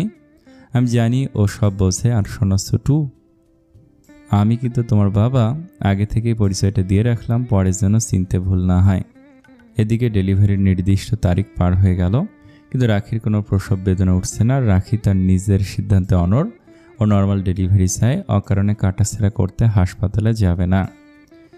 একদিন রাফিন রাগে আর উদ্বেগে ফেটে পড়ে বলল, এটা জেদ করার সময় নয় রুফাইজা, শরীরের ভেতরে কী হচ্ছে আমরা কেউ জানি না। উস্কানিতে রেনু, বিষয়টা রেনুরও বাড়াবাড়ি লাগছে। শেষ পর্যন্ত জোর করে রাখিকে ডাক্তারের কাছে নিয়ে গেল। চেক আপের পর ডাক্তার যখন গম্ভীর মুখে রিপোর্টগুলো দেখছিল, রাফিন আর রাখির বুকটা কেঁপে উঠল। ডাক্তার সরাসরি বললেন, এত দেরি কেন করলেন? বাচ্চার চারপাশে ফ্লুইড বা পানি কমে গেছে, আর দেরি করা ঝুঁকিপূর্ণ, আজকে সিজার করতে হবে। মুহূর্তের মধ্যে পুরো পরিবেশটা থমথমে হয়ে গেল। রাখির নর্মাল ডেলিভারির স্বপ্নটা ভেঙে চুরমার হয়ে গেল। অজানা ক্ষতির আশঙ্কায় ওর বুক ধক করে উঠল। রাফিন ওর হাতটা শক্ত করে চেপে ধরল। ওর নিজের হাত কাঁপছিল। রাগ উথলে উঠল, কিন্তু এই কঠিন মুহূর্তে রাখিকে সাহস দিয়ে বলল, তুমি কিছু ভাববে না, ফি আমানিল্লাহ, সব ঠিক হবে। অপারেশন থিয়েটারের সামনে নিয়ে যাওয়ার সময় রাখি বারবার পেছন ফিরে তাকাচ্ছিল। রেনু আড়ালে গিয়ে চোখ মুছছে। রুবিনা মা বিড়বিড় করে দোয়া পড়ছে, দৃষ্টিতে শূন্যতা। নীলুফার বেগমের মুখে স্পষ্ট শঙ্কা, আর রাখির বাবা নিশ্চল দাঁড়িয়ে আছেন। চোখে জল চিকচিক করছে। সেই দৃশ্য রাখির বুক ভেঙে দিল। রাফিন পাশে পাশে যাচ্ছে। ট্রেসার যখন দরজার কাছে, রাখি হঠাৎ ফিসফিস করে বলল, রাফিন, বলো রুফাইজা, আমার যদি কিছু হয়ে যায়, আমি জানি তুমি ভালো বাবা হবে, আমাকে মাফ। রাফিন হেসে উঠল, চুপ, একদম এক কথা বলবে না, কিচ্ছু হবে না তোমার, তুমি আমাকে ভয় দেখো না প্লিজ, আমি এমনিতেই নিঃশ্বাস নিতে পারছি না। রাফিনের কণ্ঠস্বর বুঝতে এলো। ওর চোখের সামনেই দরজা বন্ধ হয়ে গেল। বাইরে সময় যেন থমকে দাঁড়িয়েছে। এক এক মিনিট যেন এক একটি বছরের সমান দীর্ঘ। রাফিন করিডোরে পায়চারি করছে, কখনো দেয়ালে মাথা ঠেকিয়ে দাঁড়িয়ে থাকছে। তার মনের গহীনে কেবল একটি প্রার্থনা, হে আল্লাহ, ওদের দুজনকে সহি সালামতে ফিরিয়ে দাও। হঠাৎ অপারেশন থিয়েটারের ভেতর থেকে একটি তীক্ষ্ণ শব্দ ভেসে এলো। একটি নতুন প্রাণের প্রথম চিৎকার। পুরো পরিবার যেন এক লহমায় স্তব্ধ হয়ে গেল। রেনু ফিসফিস করে বলল, বাচ্চা কেঁদেছে। রুবিনা সিদ্দিকার দুচোখ বেয়ে আনন্দের অশ্রু গড়িয়ে পড়ল। তিনি শুধু বলতে পারলেন, আলহামদুলিল্লাহ। কিছুক্ষণ পর নার্স বের হয়ে হাসি মুখে ঘোষণা করলেন, অভিনন্দন, আপনার ছেলে সন্তান হয়েছে। মা এবং সন্তান দুজনেই সুস্থ আছেন। রাফিন যেন পাথর হয়ে দাঁড়িয়ে রইল। তার কান্নায় ভেজা চোখে তখন অবিশ্বাসের ঘোর। রাহাত সাহেব এগিয়ে গেলেন। নার্স যখন একটা ছোট্ট টুকরো কাপড়ে মোড়ানো সেই তুলতুলে ছোট্ট শিশুকে রাফিনের কোলে তুলে দিতে চাইল, রাফিনের হাত কাঁপছিল, এত ছোট, এত নরম। রাফিন ভয় পিছিয়ে গেল। রাহাত সাহেব পাশে দাঁড়িয়ে বলেন, ভয় নেই, নাও, বাবার প্রথম নেওয়া উচিত। রাহাত সাহেব আজান দিতে লাগলেন বাচ্চার কানে। রাফিন বাচ্চার কপালে মুখ ঠেকিয়ে ফিসফিস করে বলল, এই যে বাবা, আমি তোমার বাবা। বাচ্চাটা পিটপিট করে তাকিয়ে দেখলো বাবাকে। হয়তো বুঝতে পারলো এই মানুষ কত গল্প শুনিয়েছে ওকে এতদিন, কে জানে। রাখির কাছে যখন বাচ্চাকে দেয়া হলো, তখন কেবিনে ক্লান্ত চোখে রাখি শুয়ে আছে। সমস্ত কষ্ট, ভয় আর যন্ত্রণা ধুয়ে গেছে। এক নিমিষে বাচ্চাকে দেখে রাখি ফিসফিস করলো, বাবা তুমি এসেছো আমাদের পৃথিবীটা পূর্ণ করতে, আলহামদুলিল্লাহ। হাসপাতালের সেই সাদা করিডোরে তখন বয়ে যাচ্ছে স্বস্তির বাতাস। সবাই এসেছে মোটামুটি। রুকিয়া খুশিতে রেনু আপার সানাকে জড়িয়ে ধরে আছে, আর রুবিনা সিদ্দিকা দৃষ্টি বাইরের দিকে হারানো আর পাওয়ায় খেলায় প্রতিটি প্রাপ্তি মধুর। ওনার মনে হলো একটি নতুন জীবন সব পুরনো কষ্টকে ভুলিয়ে দেয়। ছোট্ট একটা বাচ্চা মেয়ে ঘরময় ছুটে বেড়াচ্ছে, পেছনে ওর মা রুকিয়া, হাতে খাবারের থালা। মেয়েটার বয়স হবে 2, কিন্তু মুখে ফুটেছে কথার খই। ডাকনাম রুহামা আর ভালো নাম সাউদা, তবে দাদি সাউদাই ডাকে। মাত্র 3 বছরে রুকিয়া মোটামুটি সংসারের সব দায়িত্ব বুঝে নিয়েছে। মানুষও নিজেকে বদলায় পরিবেশের সাথে, রুকিয়া ব্যতিক্রম নয়। সবাইকে ভয় পাওয়া মা বাবার আল্লাদি মেয়েটা এখন হ্যাসেলের দায়িত্ব বুঝে নিয়েছে পাক্কা গিন্নির মতো, সাথে সংসারেও। এখনও শাশুড়ির সাথে টুকটাক ঝামেলা হয়, সাদাব কোনো প্রতিকার করে না, তাই বাধ্য হয়ে রুকিয়াকেই কখনো জবাব দিতে হয়, কখনো মিটিয়ে নিতে হয়। সাদাব অবশ্য মায়ের পক্ষ নিয়েও কিছু বলে না। মহান আল্লাহ পুরুষদের বানিয়েছে পরিবারের নেতা, তারা যখন সেই দায়িত্ব পালন করতে পারে না তখন নারীদের নিজেদেরকে সামলাতে হয়। সাদাব আর এক মজা পেয়ে নিয়েছে, এখন সে ওটিও করে।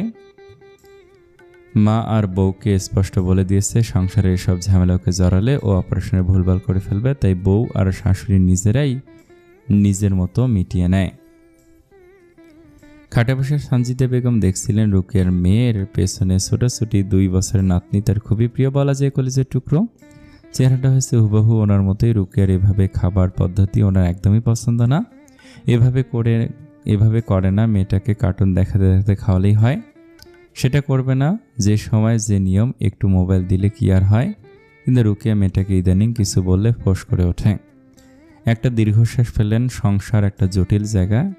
একটা সময় সংসারের কর্তৃত্ব ছিল ওনার হাতে, আর আজ দন্তহীন সিংহের মতো ওনার অবস্থা। কিছুই করার নেই। একটা সত্য আর বাস্তবতা উপলব্ধি করেছেন। ওনার চোখের স্থানে অপারেশনের সময় এই মেয়েটাই রাত জেগে ওনার চোখে ড্রপ দিয়েছে। নিজের পেটের মেয়ে এসেছিল একদিন, সাথে নিজের সৎ মেয়েকে নিয়ে। অবশ্য সৎ মেয়ে কথাটা উচ্চারণ করা যায় না মেয়ের সামনে। আর কি আদিক্ষেতা যে করে, ওনার এসব দেখলে গা জ্বলে। আরিয়া মেয়েটা দুষ্ট অনেক, আসলে সাউদার সাথে দুষ্টুমি করে। সেবার ধাক্কা দিয়ে ফেলে দিয়েছিল, তাই উনি একটা বকা দিতে কি রাগারাগি ছানার যত সব ঢং। সেবা যত্ন ওই রুকিয়াই করে। সাদাব এত ব্যস্ত থাকে যে মাসে শুধু মাছ বাজারটাই করে, শুকনা বাজার রুকিয়াই করে। শুধু তাই না, সংসারের যাবতীয় সব কিছুই রুকিয়াই সামলায়। মেয়েকে খাইয়ে রুকিয়া শাশুড়িকে দিয়ে দিল। এখন সাউদা দাদির সাথে একটা লম্বা ঘুম দিবে। রান্নাঘরে ঢুকে খাবার সব গুছিয়ে রাখতে রাখতে রুকিয়া কিছুক্ষণ স্থির হয়ে রইল। এই ঘরটা এখন ওর রাজ্য, এই সংসার ওর দায়িত্ব। কিন্তু কখনো কখনো খুব ইচ্ছে করে কেউ এসে বলুক, তুমি একটু বসো, আমি সব করি। নিজের মনে হালকা হেসে ফেলল সে। এইসব ভাবার সময় নেই রুকিয়া। নিজেকে বলল, কে বলবে? হ্যাঁ বলে একজন, সে হলো মা। বাবার বাসায় গিয়ে রুকিয়া রেস্ট পায়, একদম শুয়ে বসে কাটায় সেসব দিন। ওর শাশুড়ি তখন চলে যান ছানার কাছে, বা ছানা এসে থাকে। সব কাজ গুছিয়ে নিজের ঘরে যেতে যেতে শাশুড়ির ঘরে উকি দিল। শাশুড়ির সাথে কথা কাটাকাটি হয়। তবু আজ দুপুরে যখন মেয়েকে দিয়ে এলো, মনে হয়েছিল এই মানুষটাই তো ওর সন্তানের সবচেয়ে আপন মানুষদের একজন মুরব্বী থাকাও একটা আলাদা রহমত। এটা ওর মা বলে, কখনো রুকিয়াও নিজে উপলব্ধি করে। কিন্তু অন্যদিকে কখনো কখনো খুব একা লাগে। সাদাব ওর ভালোবাসা, এমনই খুব ভালো মানুষ, কিন্তু দায়িত্ব এড়িয়ে যাওয়া এক অদ্ভুত কৌশল জানে। রুকিয়া মাঝে মাঝে ভাবে, আমি কি তবে শুধু এই সংসারটা চালানোর জন্যই? আমার কি নিজের অবসর নেই? তারপর আবার নিজের মেয়ের কথা মনে পড়ে। সওদা, ছোট্ট মুখটা, সাদাব, এই সংসার আর সব কিছু মাথা নেড়ে ভাবে না। সংসার, সন্তান, স্বামী, এক জটলা আঠা, একবার গায়ে লাগলে রক্ষে নেই। সেদিন বিকেলে হতে না হতে দরজার বাইরে কলিং বেল। সদা তখন ঘুম থেকে ওঠেনি পুরোপুরি, চোখ আধা খোলা, দাদির কোলে গড়াগড়ি খাচ্ছে। রুকিয়া দরজা খুলতে সাদাব ঢুকলো। রুকিয়া এই সময় হালকা সাজগোজ করে, এটাও ভালো লাগে। সাদাবের ক্লান্ত মুখ, কিন্তু চোখে চেনা হাসি। কি অবস্থা তোমার রাজ্যের? রুকিয়া ভুরু তুলল, আমার রাজ্য? তুমি কি তবে প্রজা? আজ এত দ্রুত চলে এলে? মনে মনে ভাবলো রুকিয়া। সাদাব জুতো খুলতে খুলতে হাসলো, এটা তো পুরাতন কথা, জানো না আম্মাজান কই? ঠিক তখনই সওদা দৌড়াতে দৌড় তুলল, বাবা। সাদাব এক দৌড়ে ঘরে চলে গেল। আগে সব খুলে শাওয়ার নিতে হবে, কিন্তু মেয়ে এসে এসব বোঝে না যে প্রতিদিন অভিমান করে। সওদা বাথরুমের সামনে বসে বসে কাঁদতে লাগলো। সাদাব বের হয়ে মেয়েকে কাঁধে তুলে নিল, বাবার কাঁধে চড়ে বসে পিসির চুল টানতে লাগলো। বাবা ঘোড়া হও। সাদাব একটু হাঁটু করে বসে বলল, চলো, ঘোড়া রেডি। পুরো ঘর জুড়ে শুরু হলো দৌড়ঝাঁপ। সওদা হেসে কুটি কুটি দ্রুত দ্রুত। সাদাব হাঁপাতে হাঁপাতে বলল, এই ঘোড়া কিন্তু বুড়ো হয়ে গেছে মা। রুকিয়া দরজার পাশে দাঁড়িয়ে দেখছিল, ঠোঁটে অজান্তে হাসি ফুটে উঠল। রাখিপুর ছেলে, রাহিলের বয়স 3, কিন্তু এত স্পষ্ট কথা বলে না, র উচ্চারণ করতে পারে না, ল। বাবার বাসায় 2 বোন একত্রে গেলে 2 ভাই বোনের কাণ্ড দেখে হেসে গড়াগড়ি খায়। দুলাভাই খুব আদর করে সদকে। তবে বাবা মা অবশ্য এখন দেশ ভ্রমণে আছে। আজ রাতে সমত লঞ্চে বরিশাল যাবে। সাদাব বলে, বুড়ো বয়সে এত কিসের হানিমুন? কি ভাবছো? সাদাবের কথায় রুকিয়া হাসলো। কিছু না, আজ ডিউটি কম ছিল। না, আজ আগে ছুটি নিয়ে এসেছি। তুমি তো তৈরি, চলো বাইরে যে। হঠাৎ? হঠাৎ না, তুমি ভুলে গেলে আজ সেই দিন যেদিন আমাদের ভালোবাসা হয়েছিল। আসসালামু আলাইকুম। আর একটা ছোট্ট পর্ব আছে, শেষ পর্ব। এটা হয়তো বা আজকে রাতেই দিতে পারি, নাহলে কালকে সকালবেলা দেব। এই গল্পটা কেমন লাগলো কমেন্টে জানান। অনেক ভালো থাকবেন।